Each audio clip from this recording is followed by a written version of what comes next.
ఇప్పుడు పెద్ద తరగా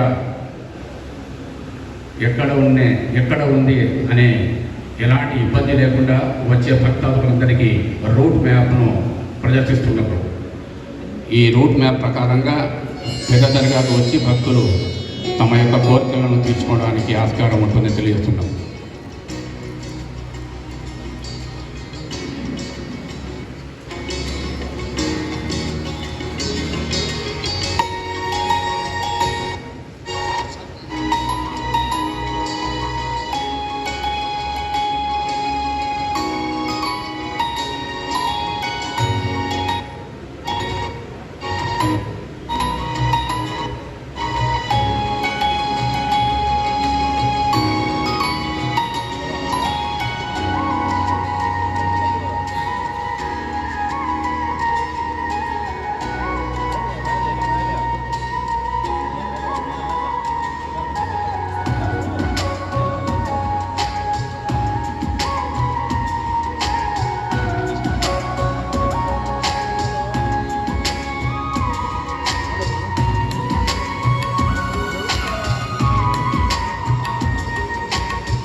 ఇప్పుడే రూట్ మ్యాప్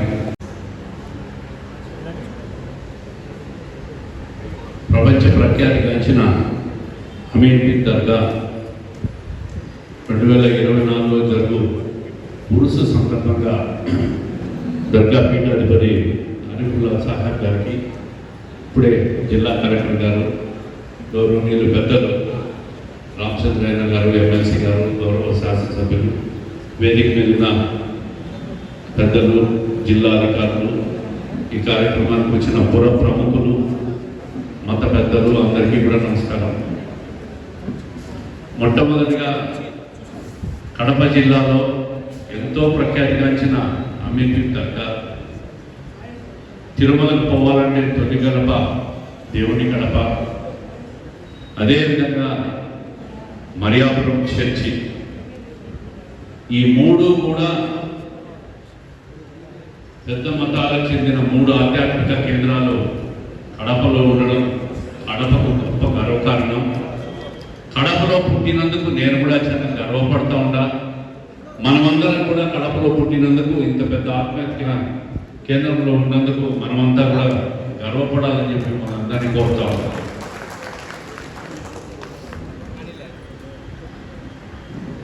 అన్ని మతాలకు, కులాలకు, సాంప్రదాయాలకు, పద్ధతులకు నిలయం భారతదేశం. దానికి అటువంటి కేంద్రం కడపలో ఉండడం కూడా మనమంతా గొప్ప అదృష్టవంతులుగా భావించాలి. ఇప్పుడే కలెక్టర్ గారు కానీ, పెద్దలు రామచంద్రయ్య గారు, ఎమ్మెల్యే గారు చెప్పినట్టు ఈ ఉరుసు కార్యక్రమాన్ని ఒక పెద్ద ప్రెస్టీజియస్ కార్యక్రమంగా తీసుకోవాలి. అన్ని డిపార్ట్మెంట్ వాళ్ళు కూడా దగ్గరుండి 16వ తేదీ నుంచి 21వ తేదీ వరకు ప్రతి కార్యక్రమాన్ని ఒక ప్రెస్టీజ్గా తీసుకొని విజయవంతంగా చేయాలని చెప్పి ప్రతి ఒక్కరిని కోరుతున్నా. గతంలో తెలుగుదేశం ప్రభుత్వం 2014 నుంచి 19 మధ్యలోనే ఈ ఉరుసును చంద్రబాబు నాయుడు గారు అప్పుడు ముఖ్యమంత్రిగా ఉన్నప్పుడు దర్గాను సందర్శించినప్పుడు మేమంతా దీన్ని అధికారిక కేంద్రంగా అధికార మంత్రి కానీ, ప్రతినిధి కానీ వచ్చి చాదరి ఇవ్వడం కూడా జరుగుతాం. ఈసారి కూడా ఆ సాంప్రదాయాన్ని తప్పకుండా కొనసాగిస్తాం. ఈ ప్రభుత్వంలో కడపలో ఈ ఉరుసు గతం కంటే భిన్నంగా, గతం కంటే గొప్పగా జరిగేదానికి ఎమ్మెల్యే గారు, అన్న రామచంద్రయ్య గారు, మేము ప్రత్యేకంగా శ్రద్ధ తీసుకొని ప్రతి కార్యక్రమాన్ని కూడా ఏమి షార్ట్ ఫాల్ కాకుండా శానిటేషన్ దగ్గర నుంచి, లాండ్ ఆర్డర్ దగ్గర నుంచి, కార్పొరేషన్ అధికారుల నుంచి సహకారం కానీ, మెడికల్ అండ్ హెల్త్ వాళ్ళు కానీ, ఎలక్ట్రిసిటీ వాళ్ళు కానీ, కొన్ని చోట్ల ఎక్కడో పోల్స్ కావాలని చెప్పినారు. అన్ని డిపార్ట్మెంట్ వాళ్ళు వచ్చినారు. కాబట్టి ఎక్కడ ఏది షార్ట్ ఫాల్ రాకుండా జరిగే విధంగా ప్రభుత్వం తరఫున మేము తప్పకుండా బాధ్యత తీసుకుంటామని చెప్పి ఇది ఘనంగా జరుగుతుందని చెప్పి ఆశాభావం వ్యక్తం చేస్తూ ప్రతి ఒక్కరికి కూడా ధన్యవాదాలు. నమస్కారం.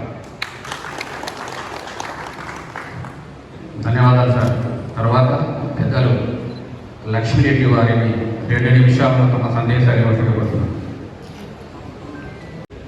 పాలనాధికారులు, అదర్ డిపార్ట్మెంట్స్ అందరికీ నమస్కారం. ముఖ్యంగా దీని గురించి ప్రత్యేకంగానే చెప్పాల్సిన అవసరం లేదు, భక్తులు అందరూ చెప్పారు, ప్రజలందరికీ తెలుసు. ఇది మన ఇండియాలోనే ఒక వన్ ఆఫ్ ది బెస్ట్ మంచి పిలిగ్రిమ్ సెంటర్, అలాగే ఆధ్యాత్మిక కేంద్రం ఇది. దీని గురించి ప్రత్యేకంగా చెప్పాల్సిన అవసరం లేదు. మన పోలీస్ డిపార్ట్మెంట్ తరఫున దీనికి ఏమైనా చేయాలో ప్రతి ఒక్క ట్రాఫిక్ అయితేనేమి, విఐపి బందోబస్తు అయితేనేమి, తర్వాత లా అండ్ ఆర్డర్, ఇక్కడ సెక్యూరిటీ కానీ ఇక్కడ ఎటువంటి లోపం లేకుండా ఖచ్చితంగా చేస్తామని దాకా ఎమ్మెల్యే గారు చెప్పినట్టు, అలాగే కలెక్టర్ గారు చెప్పినట్టు అన్ని అదర్ డిపార్ట్మెంట్స్తో కోఆర్డినేట్ చేసుకుంటూ ఇది ఖచ్చితంగా మన పండుగ అందరిది పండుగ, ఇది మన జిల్లా పండుగ ఇది. కాబట్టి దీన్ని ప్రెస్టేజ్గా తీసుకొని శాంతియుతంగా గ్రేట్గా జరుపుతామని చెప్తున్నాము. అలాగే ఇది ఒక బాధ్యత కాదు, ఒక అదృష్టంగా కూడా భావిస్తున్నామని నేను తెలియజేస్తున్నాను. Thank you. ఏఏలకి అందరికీ డ్యూటీ వేసి ఆ 30 రోజులు అన్ఇంటరప్టెడ్ పవర్ సప్లై మెయింటైన్ చేస్తాము అని హామీ ఇస్తూ ప్రతి ఒక్కరూ సర్వదా ఎలాంటి సప్లై కోతలు లేకుండా అన్ఇంటరప్టెడ్ పవర్ సప్లై ఆ 4 రోజులు మెయింటైన్ చేసి ఎలాంటి ఇబ్బందులు లేకుండా మా విధులు మీకు నిర్వర్తిస్తామని ఇందు మూలంగా హామీ ఇస్తున్నాను. Thank you sir. హాజరైన అధికారులు, మిగతా పత్రికా విలేకరులు, ఇక్కడ హాజరైన సమయ సోదరులు, ముఖ్యంగా నేను చెప్పదలుచుకున్నది ఏమంటే ఈ యొక్క దర్గా యొక్క చరిత్ర చాలా గొప్పది. దీనికి హిందూ, ముస్లిం అని తేడా లేదు. ప్రతి ఒక్క కులము, మతం అందరూ ఈ ఒక దర్గాను నమ్ముతారు. ప్రతి ఒక్కరు వచ్చి ఇక్కడ ప్రార్థించుకుంటారు. ఈ దర్గా యొక్క వృద్ధిలో మన డిప్యూటీ సీఎంగా ఉన్న అంజద్ బాషా గారు, వైసీపీ గవర్నమెంట్ చాలా సహాయం చేశారు. అందులోనూ జగన్మోహన్ రెడ్డి గారు కౌంటింగ్ అయిపోతూనే తిరుపతి నుంచి వచ్చి దర్గాన్ని దర్శించుకున్నాడు. ఫస్ట్ దర్గాన్ని దర్శించుకున్న తర్వాత ఆయన మన విజయవాడకు పోతాడు.